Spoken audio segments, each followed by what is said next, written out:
Hi friends, welcome to my channel. ఈరోజు నేను చేసే రెసిపీ చింతకాయ పికిల్ రైస్. చాలామంది ఇళ్ళల్లో రైస్ మిగులుతుంది, అది ఏం చేయాలో తెలియక చాలామంది వేస్ట్ చేస్తుంటారు. కానీ అలా కాకుండా ఇదొక డిఫరెంట్ డిష్. చింతకాయ రైస్, చింతకాయ పచ్చడితో రైస్. చింతకాయ పచ్చడి రైస్కి కావాల్సిన పదార్థాలు: చింతకాయ పచ్చడి మెయిన్ ఇంగ్రీడియంట్, కరివేపాకు, పోపు దినుసులు, శనగపప్పు, మినప్పప్పు, ఎల్లిపాయ, పచ్చిమిర్చి. ఓకే, ఇప్పుడు తయారు చేద్దాం. స్టవ్ వెలిగించుకోవాలి. ఒక బాండి పెట్టుకొని ఆయిల్ 1 టీ స్పూన్, సరే అది పాజ్ చేయి. కొంచెం ఆయిల్, కొంచెం ఆవాలు, కొంచెం జీలకర్ర,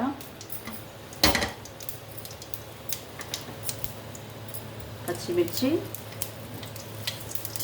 మినప్పప్పు, శనగపప్పు వేసి కొంచెం వేయించుకోవాలి. కొద్దిగా ఫ్రై అయ్యాక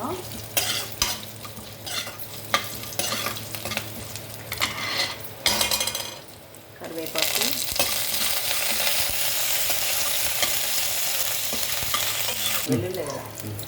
వెల్లుల్లి కొంచెం వేగాక మనం ఇప్పుడు అన్నంకి పికిల్ కలుపుకోవాలి. ఇలా మనం పికిల్ కలుపుకోవాలి.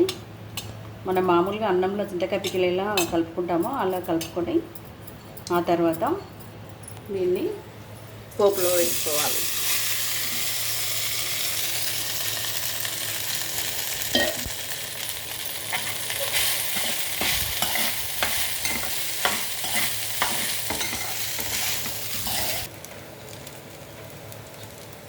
కొంచెం సాల్ట్, ఆల్రెడీ చింతకాయ పికిల్లో ఉంటుంది, కొంచెం రైస్కి సరిపోయేలాగా సాల్ట్ వేసుకోవాలి.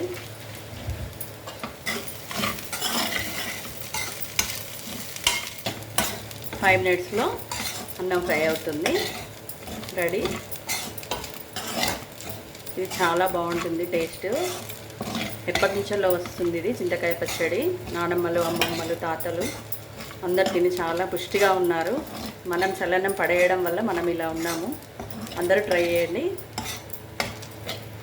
చాలా తక్కువ టైంలో అయిపోతుంది, చాలా టేస్ట్గా ఉంటుంది. ఒకసారి మీరు ట్రై చేసి ఎలా ఉందో చెప్పండి.